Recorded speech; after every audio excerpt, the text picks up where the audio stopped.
guys, welcome back to our YouTube channel. So in this video we will discuss how to get a job in 2024. तो mainly हम तीन चीजें discuss करेंगे इस video में। पहले तो हम बात करेंगे रिज्यूमे की कि किस तरीके से आपको रिज्यूमे प्रिपेयर करना चाहिए, क्योंकि जो हमारी पहली चीज रहती है जो कि रिक्रूटर नोटिस करता है वो होता है अपना रिज्यूमे। डजंट मैटर आप लिंक्डइन या naukri.com किसी भी जॉब सर्च की जो भी प्लेटफॉर्म है, सबसे पहले आपको अपना रिज्यूमे ही अपलोड करना होता है। और किसी भी जॉब के लिए आप जब अप्लाई करते हो तो शॉर्टलिस्ट जो होती है कई बार रिज्यूमे के बेसिस पे ही होती है। सेकंड जो हमारी चीज रहेगी कि किस तरीके से आपको अपनी इंटरव्यू के लिए प्रिपरेशन करना चाहिए और किस तरीके से आपको जॉब सर्च करनी चाहिए, क्या वो प्लेटफॉर्म से जहाँ पे आपको आईडी बना के जॉब सर्च करनी चाहिए। और जो हमारी लास्ट इंपॉर्टेंट चीज रहेगी वो रहेगी ज्वाइनिंग कंसल्टेंसी और इंस्टीट्यूट। बहुत से लोग क्या करते हैं, जब कहीं से भी उनकी कोई भी जॉब अपॉर्चुनिटी नहीं मिल रही होती है तो वो ट्राई करते हैं कोई भी बैकडोर जॉब के लिए, जैसे कि कोई भी कंसल्टेंसी वाला हो गया। स्पेशली जब ये वर्क फ्रॉम होम जॉब्स होती है जैसे कि अमेजोन या फ्लिपकार्ट, कोई भी नॉन टेक्निकल्स जो जॉब रहती है वहाँ पे ये सब ज्यादा चलता है कि कंसल्टेंसी वाले अनऑफिशियली कंसल्टेंसी जो रहती है वो आपसे पैसे लेते हैं 5, 10, 15 हज़ार जितने भी, और आपका अलाइनमेंट आपका रिटर्न एग्जाम क्लियर करवाते हैं और आपको इंटरव्यू शेड्यूल करवा देते हैं। तो क्या वो सच में ऐसा होता भी है या नहीं, या फिर किस तरीके से आप प्रिकॉशन ले सकते हैं, क्या वो चीजें हैं जो आपको ध्यान रखने चाहिए अगर आप ये ऐसी चीजें कर रहे हैं तो। और फिर अगर हम बात करें जैसे कि बीई बीटेक वाले जो भी इंस्टीट्यूट ऐसे जॉब नहीं मिल रही होती है तो वो क्या करते हैं, इंस्टीट्यूट ज्वाइन कर लेते हैं जैसे कि कोडिंग निंजा या फिर कोई भी अदर इंस्टीट्यूट जो कि 4 से 6 महीने का प्लेसमेंट के लिए कोर्स करवाते हैं और फिर उसके बाद प्लेसमेंट में बिठा लाते हैं। जैसे कि कोई भी लैंग्वेज वो सिखाते हैं, बैकएंड डेवलपमेंट या फिर जावा C++ सिखा के पूरा बैकएंड डेवलपमेंट, फ्रंट एंड या फिर एनालिस्ट, जो भी जॉब पोस्ट के लिए वो अप्लाई करवा, सॉरी जो भी जॉब प्रोफाइल के लिए वो एनालिस्ट या फिर कोई भी अदर स्किल्स जो वो सिखाते हैं पहले 4 से 6 महीने और फिर बाद में प्लेसमेंट करवाते हैं। मेरा भी जो फर्स्ट जॉब लगी थी वो मैंने एक इंस्टीट्यूट के थ्रू ही थी। अब ये मत बोलना है कि उस इंस्टीट्यूट का नाम बता दो, हम जाके वही ज्वाइन कर लोगे। तो देखो ऐसा मैं कर तो सकता हूँ, बल्कि 500 रुपीज पर रेफरल भी मिल जाएगा मुझे। 10 लोग भी ज्वाइन करते हो तो मजा आ जाएगा, 5,000 रुपये मिल जाएंगे मतलब। लेकिन वो इंस्टीट्यूट मुझे नहीं लगता कि इतना ज्यादा अभी मुझे बताना चाहिए उसका। तो इसके बारे में हम अभी डिस्कस करेंगे कि कंसल्टेंसी या फिर इंस्टीट्यूट जो है वो आपको ज्वाइन करने चाहिए भी है नहीं, और फिर अगर करनी है तो फिर आपको क्या चीजों का ध्यान रखना चाहिए। अगर आप एक एक्सपीरियंस कैंडिडेट हो या फिर अगर आप फ्रेशर हो तो भी, तो आपको पता होगा कि एटीएस फ्रेंडली रिज्यूमे आज की डेट में बहुत ही ज्यादा इंपॉर्टेंट है। इस वीडियो में हम बात करेंगे रिज्यूमे के जरूरी सेक्शंस के बारे में, एक स्टैंड आउट रिज्यूमे कैसे बनाएं, जॉब के लिए रिज्यूमे कैसे टेलर करें, कैसे अपडेट करें, resume designing tips, ATS friendly resume कैसे बनाएं और उसके लिए क्या टूल्स हो सकते हैं, क्या वो टेम्पलेट्स है, उन सारे रिसोर्सेस भी हम शेयर करेंगे। रिज्यूमे एनहेंस करने के लिए सर्टिफिकेशन और फाइनल टिप्स और फिर conclusion. First point is resume के इंपॉर्टेंट सेक्शन जैसे कि कॉन्टैक्ट इन्फॉर्मेशन। उसमें आपको अपना नाम, फोन नंबर, प्रोफेशनल और ईमेल, प्रोफेशनल मेल आईडी और फिर लिंक्डइन, या फिर अगर आपकी गिटहब पे लिंक है, गिटहब पे प्रोफाइल बना रखी है, लीडकोड पे प्रोफाइल बना रखी है, तो उनकी भी सारे के सारे प्लेटफॉर्म की क्लिकेबल यानी कि हाइपर लिंक आपको अपने रिज्यूमे में ऐड करना है। फिर प्रोफेशनल समरी या फिर ऑब्जेक्टिव, एक शॉर्ट सा इंट्रोडक्शन जो रिक्रूटर को ये बताए कि आप क्यों सूटेबल है इस जॉब के लिए। फिर बात करते हैं हम स्किल्स की, तो यहाँ पे टेक्निकल और सॉफ्ट स्किल्स दोनों ही तरीके की स्किल्स आपको इंक्लूड करनी है अपने रिज्यूमे। ऐसा कि नहीं कि सिर्फ आप एक तरह की टेक्निकल या फिर सॉफ्ट स्किल्स अकेले इंक्लूड कर दें। Technical skills for example Java, Python, SQL या फिर कोई भी अदर लैंग्वेज, आपने एमएस एक्सेल सीखा हो तो वो भी। और अगर कम्युनिकेशन स्किल्स, टाइम मैनेजमेंट, ये सारी स्किल्स आती है सॉफ्ट स्किल्स के अंदर। फिर आपको ऐड करना है अपना वर्क एक्सपीरियंस। अगर आप फ्रेशर हैं तो फिर आप वर्क का एक्सपीरियंस नहीं, अपनी इंटर्नशिप और अपने जो भी प्रोजेक्ट्स है वो इंक्लूड करें। और प्रोजेक्ट्स की अगर आपने अपने गिटहब पे या फिर कोई अपनी पर्सनल एक पोर्टफोलियो वेबसाइट बना के वहां पे ऐड कर रखे हो सारे प्रोजेक्ट, तो फिर आप उसकी हाइपरलिंक्स वहां पे भी इंक्लूड करें अपने प्रोजेक्ट्स के नेम के आगे। और एजुकेशन जैसे कि डिग्री, नेम, कॉलेज, यूनिवर्सिटी और फिर अपनी स्कूलिंग ऐड करें। सर्टिफिकेशन में जॉब से रिलेटेड सर्टिफिकेशन जितने भी हैं आपके, वो सारे के सारे इंक्लूड करना है। बात करेंगे सर्टिफिकेशन कोर्सेज की, स्पेशली अगर आप एक फ्रेशर हो और अपने रिज्यूमे पे ऐड करने के लिए आप सर्टिफिकेशन चाहते हो, तो ये वीडियो आपके लिए बहुत ही ज़्यादा स्पेशल होने वाली है, क्योंकि इस एक ही सर्टिफिकेट से इसमें 30 मिनी माइक्रो सर्टिफिकेट्स भी होने वाले हैं, तो ये बहुत ज़्यादा हेल्पफुल रहेगा। इसके अलावा और भी बहुत सारे सर्टिफिकेशन के लिए जो भी फ्री रिसोर्सेज है मैं वो यहाँ पे आपको डिस्क्रिप्शन बॉक्स में डाल दूंगा। एमएक्स एक्सेल का हुआ या फिर गूगल एआई से रिलेटेड जितने भी है बहुत सारे कोर्सेज यहाँ पे आपको फ्री भी मिल जाएंगे, तो वो सबको सब डिस्क्रिप्शन बॉक्स में लिंक मिल जाएगी। अभी हम इसकी बात करते हैं जो हमारा मेन पर्पस है इस वीडियो में, कि एक ही सर्टिफिकेट जो कि बहुत ही बिगिनर लेवल के है, लेकिन अगर आप एक फ्रेशर है और एक बिगिनर लेवल के सर्टिफिकेट्स चाहते हैं तो ये आपके लिए बहुत ही ज़्यादा यूजफुल होंगे। तो यहाँ पे देखो वदवरी फाउंडेशन है एक यहाँ पे बेसिकली, जो कि जॉब्स मिलने के लिए हेल्प करती है लोगों की। सिंपली आपको इस पे आ जाना है, लिंक जो है वो डिस्क्रिप्शन बॉक्स में मिल जाएगी। सिंपली यहाँ पे आपके रजिस्ट्रेशन पे आप क्लिक करोगे, जैसे ही मैंने रजिस्ट्रेशन पे क्लिक करा ये वेबसाइट ओपन हो गई। हो सकता है आपको ये ऐसी ओपन ना हो, लॉगिन करने को बोलो। मैं पहले ही एक पे आईडी बना चुका हूँ, मेल आईडी डाल के आपको सिंपली लॉगिन कर लेना है और ये बिल्कुल ही फ्री है। कुछ डरने की बात नहीं कि आपसे बाद में पेड वर्जन मिलेगा या फिर कुछ मिलेगा। सिंपली फिर नेक्स्ट नेक्स्ट पे क्लिक करके इसको ऐड कर लेना है। और यहाँ पे आप देखो दो तरह के कोर्सेस आपको दिखेंगे, एप्लाबिलिटी स्किल्स जॉब रेडी, इसपे 13 कोर्सेस रहेंगे और 1 सर्टिफिकेट मिलेगा। 13 माइक्रो सर्टिफिकेट्स रहेंगे इसके अंदर। सिंपली हम इसी को देख लेते हैं। बाकी ये एक और भी है एप्लाबिलिटी स्किल्स जॉब राइज वाला प्रोग्राम, हम सिंपली इस पे क्लिक करते हैं और देखते हैं इसके अंदर क्या है। तो यहाँ पे आप देखो ये बेसिकली बोल रहे हैं कि ये एक प्रोग्राम है, complete all courses in the programme with 70% और अबव एग्रीगेट स्कोर। तो पहले ये आपको पढ़ाएंगे और फिर आपका एक असेसमेंट होगा, उस असेसमेंट में आपको 70% स्कोर करना है। और जब वो सारे असेसमेंट आप सारे मॉड्यूल में असेसमेंट में 70% स्कोर कर लोगे तो आपको ये सर्टिफिकेट मिल जाएगा। यहाँ पे आप देखो सभी कोर्सेज की यहाँ पे टाइपिंग लिखी हुई है, effective speaking and listening skills, यहाँ पे सेल्फ प्रेजेंटेशन, सेल्फ मैनेजमेंट, ये सारे आपको 9 आवर्स, 11 आवर्स, 7 आवर्स। अगर आपके पास थोड़ा बहुत पहले से अच्छा खासा नॉलेज है तो फिर आप ये बहुत ही जल्दी कंप्लीट कर लोगे सारे के सारे मॉड्यूल। बाकी अब हम बात करते हैं सेकंड हमारे और अदर कोर्सेज की, सर्टिफिकेशंस की। तो यहाँ पे आप देखो एक और यहाँ पे जो गूगल AI एसेंशियल का यहाँ पे है कोर्सेरा की तरफ से, तो वो भी आप एक बार चेकआउट कर सकते हो। बाकी अगर आप एक्सेल लर्न करना चाहते हो तो यहाँ पे ओडेबी पे आप आ सकते हो। हालांकि आप ये बोलो कि आप तो ये पेड है, 399 का यहाँ पे ये चार्ज कर रहे हैं, लेकिन आपको यही सेम आपको मिल जाएगा फ्री में भी। तो ये देखो वही सेम कोर्स आपको एमएक्स एक्सेल का यहाँ पर हिंदी में फ्री में मिल जाएगा और ये बहुत ही बेहतरीन कोर्स है। 7+ आवर्स का आपको ये वीडियो मिल जाएगा, 81 आर्टिकल से 15 एक्सरसाइज पे मिल जाएगी। बाकी अगर आप पेड वाला चाहते हो तो वो भी ले सकते हो, जो कि वो भी बहुत ही अच्छा है। और इतना ही नहीं, और भी बहुत सारे कोर्सेस, बहुत सारे सर्टिफिकेट्स के लिए जितने भी कोर्सेस है वो सारी की सारी आपको लिंक डिस्क्रिप्शन बॉक्स में मिल जाएगी। 8-10 में सर्टिफिकेट्स के लिए ऐसे कोर्सेस डाल दूंगा जिससे आप अपने रिज्यूमे में उसे ऐड करके फायदा उठा सकते हो।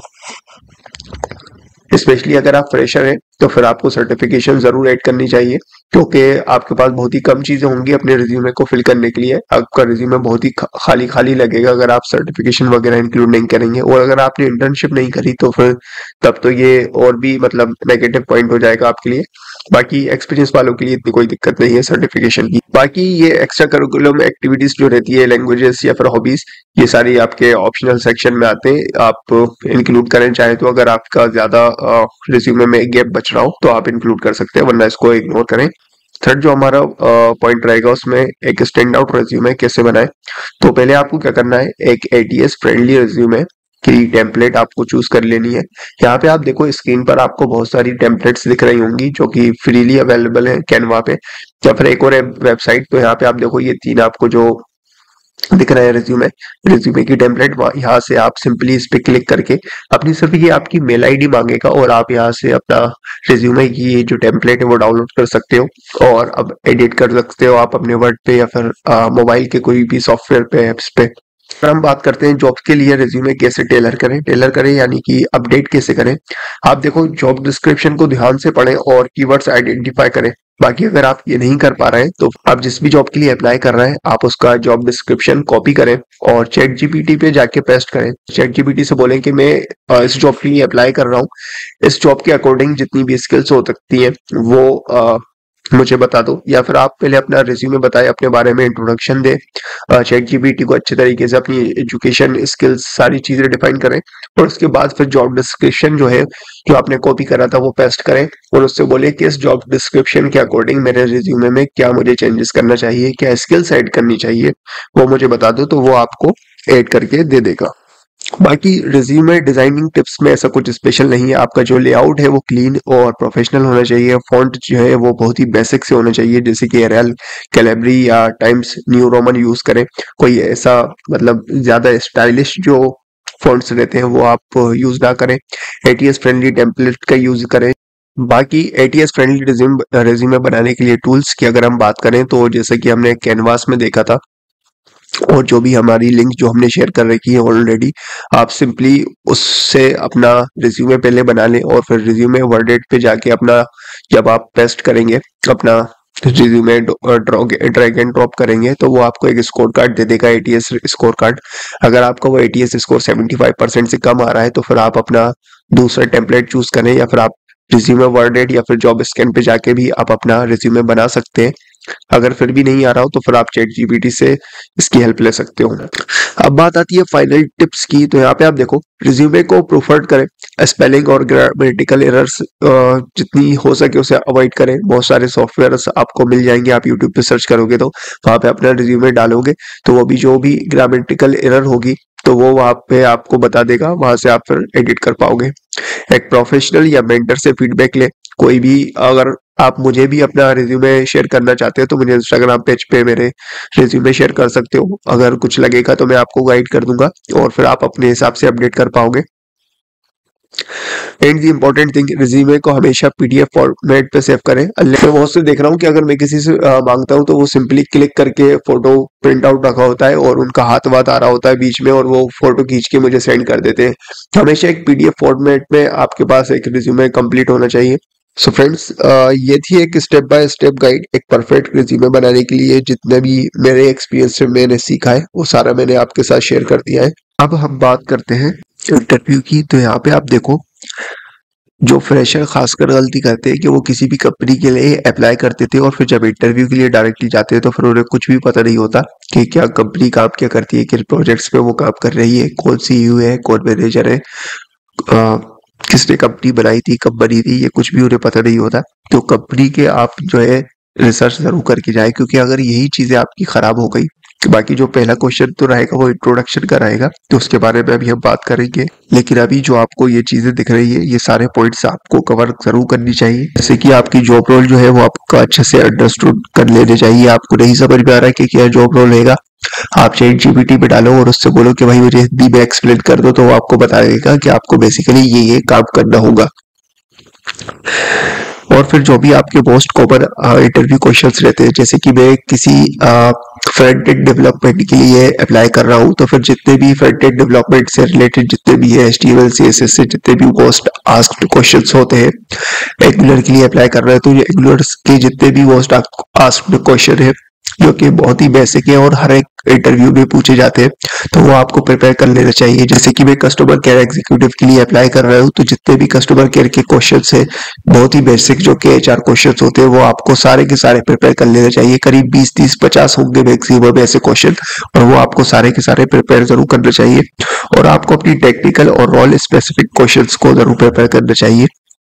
फिर उसके बाद आपको अपनी मॉक इंटरव्यू जरूर देना चाहिए। ऐसा नहीं कि आप बस डायरेक्टली मुंह उठा के इंटरव्यू देने चले गए, पहले तो आप बहुत बार प्रिपरेशन करें मिरर के सामने या फिर अपने फ्रेंड सर्कल के साथ अपना एक दूसरे का मॉक इंटरव्यू ले सकते हैं, ताकि जो भी आपका हेजिटेशन है, जो कॉन्फिडेंस है वो थोड़ा बहुत बूस्ट हो। जब लास्ट में आपसे इंटरव्यूअर पूछता है HR पूछता है कि आपका कोई क्वेश्चन है तो फिर आपको एक क्वेश्चन जरूर प्रिपेयर करना चाहिए, जैसे कि कुछ भी पूछ ले कि आपकी कंपनी किस स्किल्स पे किस लैंग्वेज पे काम करती है, क्या क्या आपके ये मैंने पढ़ा है कि आपकी कंपनी जो है वो इस प्रोजेक्ट्स पे काम कर रहा है, तो आप उस प्रोजेक्ट से रिलेटेड कोई भी क्वेश्चन पूछ ले, या आपको गूगल सर्च करके अच्छे से प्रिपेयर करना पड़ेगा कि क्या मैं क्वेश्चंस पूछूं जब वो बोले कि कोई भी क्वेश्चन पूछे। जैसे कि इंटरव्यू बोलता है ना कि यार कोई क्वेश्चन बचा है क्या, कभी ऐसा ना बोले कि नहीं भाई कोई क्वेश्चन नहीं है, या फिर ऐसा ना बोल देना कि ठीक है सैलरी बताओ कितना लोगे, कितना दोगे, कितना पैसा कटेगा, कितनी लीव से मिलेगी। बहुत ज्यादा फोकस इस चीजों पे नहीं करना है, स्पेशली जब आपका टेक्निकल इंटरव्यू चल रहा हो तो फिर ये चीजें मत पूछे। आपका जब फाइनल इंटरव्यू हो HR राउंड तब आप ये चीजें डिस्कस कर सकते हो। अब हम बात करते हैं कि किस तरीके से आपको जॉब सर्च करनी चाहिए। तो सबसे पहले तो आपको लिंक्डइन पे, naukri.com पे, इंडीड पे, ये सारी प्लेटफॉर्म से आप सारे प्लेटफॉर्म्स पे आपको अपनी आईडी बना लेनी है और अपना रिज्यूमे, अपनी एजुकेशन डिटेल, सारी चीजें अच्छे से अपडेट कर देनी है। किस तरीके से आपको आईडी बनानी है, कोई भी यूट्यूब पे वीडियो सर्च कर लेना कि किस तरीके से आपको लिंक्डइन या नौकरी पे अप्लाई नहीं, आईडी बनानी है, तो वो आपको गाइड कर देंगे। और एक अच्छी प्रोफाइल आप बनाने की कोशिश करें। जिस तरीके से आप अपनी इंस्टाग्राम के लिए कोशिश करते हैं ना कि इतने इतने पोस्ट डालना है, इतनी हाईलाइट्स डालनी है, या फिर जैसे कि आप अपना स्नैपचैट का स्कोर मेंटेन करने के लिए जो कोशिश करते हैं, इसी तरीके से आप अपना लिंक्डइन और naukri.com के लिए, नौकरी की प्रोफाइल के लिए भी मेहनत करें। अब बात करते हैं हम सेल्फ इंट्रोडक्शन की। आप फ्रेशर हो या फिर एक्सपीरियंस्ड हो, जो सबसे पहला क्वेश्चन रहेगा वो आपका यही रहेगा, इंट्रोड्यूस योरसेल्फ या फिर टेल मी अबाउट योरसेल्फ, जो भी आपका इंट्रोडक्शन आपको देना है। और इंट्रोडक्शन आपका 1.5 से 2 मिनट में खत्म हो जाना चाहिए, 1 मिनट से कम बिल्कुल भी नहीं होना चाहिए। इंट्रोडक्शन में क्या होना चाहिए, ये बहुत ही बेसिक सी ये चीजें यार, ठीक है। नेम होना चाहिए, एजुकेशन होना चाहिए, आपको जो भी रिलेवेंट वर्क एक्सपीरियंस है वो, और आपकी स्किल्स, आपके प्रोजेक्ट्स, ये सारी चीजें आपको ही होना चाहिए। आप इंट्रोडक्शन में अपनी स्ट्रेंथ या वीकनेसेस ऐसा कुछ ना बताएं। हाँ, अगर आपका कुछ है ही नहीं, आपने कभी इंटर्नशिप नहीं करी, कोई प्रोजेक्ट नहीं किया, कुछ भी नहीं है आपके इंट्रोडक्शन में नाम और एजुकेशन के अलावा, तो फिर ठीक है, आप कुछ स्ट्रेंथ वगैरह बता सकते हो ताकि थोड़ा सा लंबा हो जाए टाइम, वरना इन चीजों की कोई भी जरूरत नहीं होती। और यहाँ पे देखो मैंने कुछ सैंपल रिज्यूमे, सैंपल इंट्रोडक्शन यहाँ पे लगा रखे हैं। जैसे कि यहाँ पे आप देखो 1 से 2 साल वाले की एक्सपीरियंस के लिए, और इंटर्नशिप के एक्सपीरियंस के लिए, और सॉफ्टवेयर डेवलपर लोन जो कि फ्रेशर हो, या फिर कस्टमर सपोर्ट वाले जॉब के लिए भी। तो यहाँ पे आप देखो ये सारी मैं एक्सप्लेन नहीं कर रहा हूँ हर एक चीज को, बाकी ये जो PDF है वो आपको मेरे टेलीग्राम चैनल पे मिल जाएगी, तो ये पूरी PDF आप वहां से डाउनलोड कर सकते हो, आपको हर एक चीज का स्क्रीनशॉट लेने की जरूरत नहीं है। तो अब देखो बहुत से लोगों का डाउट रहता है कि यार कंसल्टेंसी या फिर इंस्टीट्यूट जो है वो हमें ज्वाइन करनी चाहिए या नहीं। तो देखो स्पेशली अब हम पहले बात करते हैं जो कि ऐसे कैंडिडेट जो कि सॉफ्टवेयर डेवलपमेंट या फिर IT सेक्टर में जाने चाहते हैं, टेक्निकल फील्ड में जाने चाहते हैं, तो फिर उनके लिए तो इंस्टीट्यूट बेस्ट रहेगा। आप कंसल्टेंसी के चक्कर में ना पड़े, कोई भी इंस्टीट्यूट आप ज्वाइन कर सकते हैं अगर कहीं से भी रिवर्ट नहीं आ रहा है तो। बाकी तो आपको क्या करना है, पहले तो लिंक्डइन, naukri.com इस सब पे आईडी बनानी है और अच्छे तरीके से रोज कंटिन्यूअसली अप्लाई करना है, नेटवर्क स्ट्रॉन्ग करना है, रेफरल के लिए लोगों से कांटेक्ट करते रहना है। फिर भी तब भी कुछ नहीं हो रहा, तब जाके आप कोई इंस्टीट्यूट ज्वाइन कर सकते हो और अपनी स्किल्स पे ध्यान देके फिर आप प्लेसमेंट ले सकते हो। बाकी अगर आप कोई इंस्टीट्यूट ज्वाइन कर रहे हो तो फिर क्या चीजों का आपको ध्यान रखना चाहिए। पहला तो ये कि आप उनसे पहला देखें कि आपका कोई फ्रेंड सर्कल में ऐसा है क्या कि जिसने उस इंस्टीट्यूट के थ्रू प्लेसमेंट लिया हो, अगर है तो ही जाए, वरना अगर आपको कुछ ना पता हो उस इंस्टीट्यूट के बारे में तो फिर आप उसको इग्नोर करें, कुछ दूसरा इंस्टीट्यूट देखें। सेकंड, डेमो क्लास जरूर लें आप, 8 दिन 10 दिन 3 दिन जितना भी आपसे हो सके ज्यादा से ज्यादा डेमो क्लास लेने की जरूर कोशिश करें, ताकि आप देखें कि किस तरीके का लेवल है उनका पढ़ाने का, क्या वो जॉब प्रोवाइड्स करेंगे भी या नहीं, ये तो बात की चीज है, लेकिन पहले पढ़ा रहे हैं या नहीं ये ज्यादा इम्पोर्टेंट है। और फिर आपको जो ये बोलते हैं कि 100% प्लेसमेंट गारंटी है, या फिर आपको पे आफ्टर प्लेसमेंट है, आपको जब भी पे करना पड़ेगा जब आप प्लेसमेंट हो जाएगा, तो ऐसा कुछ नहीं यार। हो सकता है वो बीच में भी आपसे सर्टिफिकेट बहुत सारे साइन करवा लेते हैं जिसमें कि आपका लोन अप्रूव हो जाता है बैंक के थ्रू, तो आपको कोई भी डॉक्यूमेंट पे साइन नहीं करनी है जब तक आपका प्लेसमेंट हो ना जाए। ये सारी चीजें आपको ध्यान रखना है। आपका बैंक स्टेटमेंट वगैरह, बैंक डिटेल, ये सारी चीजें आपको लास्ट तक शेयर नहीं करनी है जब तक आपका प्लेसमेंट ना हो जाए। बाकी अब हम बात करते हैं कंसल्टेंसी की। तो यहाँ पे आप देखो बहुत सारे ऐसे अनऑफिशियल कंसल्टेंसी चल रही है जिसकी ना कोई वेबसाइट है ना कुछ है, बस व्हाट्सएप टेलीग्राम पे चल रही है और बैकडोर जॉब्स प्रोवाइड कर रही है, या फिर 5-10 हजार लेते हैं, वो अलाइनमेंट क्लियर कराते हैं। तो देखो पहले तो उन कंसल्टेंसी को इग्नोर करना चाहो करना स्टार्ट करो जो कि अनऑफिशियल है, यानी कि या फिर एक ऐसा ग्रुप बनाए व्हाट्सएप पे जो कि कम्युनिटी है। आप वहां पे जितने भी कैंडिडेट्स हैं उनके नंबर नहीं देख सकते, तो उसको आप इग्नोर करो, क्योंकि ऐसा लोग जब ही बनाते हैं जब वो कुछ फ्रॉड कर रहे हो। वरना देखो, मैं एक ऐसे ग्रुप पे जुड़ा हुआ हूँ कंसल्टेंसी के, कि अगर वो कुछ फ्रॉड करता है तो मैं वहां से जो भी 1000 कैंडिडेट से मैं उनको सब पर्सनली मैसेज करके बोलूंगा कि भाई देखो, मेरे साथ तो फ्रॉड हो गया है, इसलिए जो बंदा है वो फ्रॉड है, आप लोगों के साथ ऐसा ना हो। इसलिए चूज करो ऐसी कंसल्टेंसी या फिर ऐसा व्हाट्सएप ग्रुप जिसपे सारे लोगों को व्हाट्सएप नंबर आप देख सकते हो। बाकी डायरेक्ट ज्वाइनिंग जो है वो आप बिल्कुल उनसे किराना करो। बस आप चाहो तो उनका गाइडेंस ले सकते हो। डायरेक्ट ज्वाइनिंग वाला जो भी कहे, सतर्क हो जाया करो कि मैं 5-10 हजार ले लूंगा, डायरेक्ट ज्वाइनिंग करवा दूंगा, तो उनसे तो एकदम बिल्कुल पीछे ही हट जाओ। हाँ, कोई बहुत ही ज्यादा ट्रस्ट वर्दी हो और वो 2, 4, 5 हजार मैक्सिमम ले रहा हो, मैक्सिमम 5 हजार ले रहा हो, और बोल रहा हो ठीक है भाई जॉब दिलवा दूंगा, अलाइनमेंट क्लियर अकेला करवा दूंगा, तो ठीक है, आप एक बार चांस ले सकते हो। लेकिन उसके लिए भी ये सारी चीजें होना चाहिए कि आपका कोई फ्रेंड सर्कल पे जॉब लगी हो, 2-4 लोगों की, जो भी आपके ग्रुप से, जिस भी ग्रुप के थ्रू वो ये बात कर रहा है, आप बहुत सारे कैंडिडेट से पर्सनली मैसेज करके उनसे बात करें कि सच में ये जो मेंबर है, एडमिन है, वो सच में ट्रस्टवर्दी है भी है नहीं।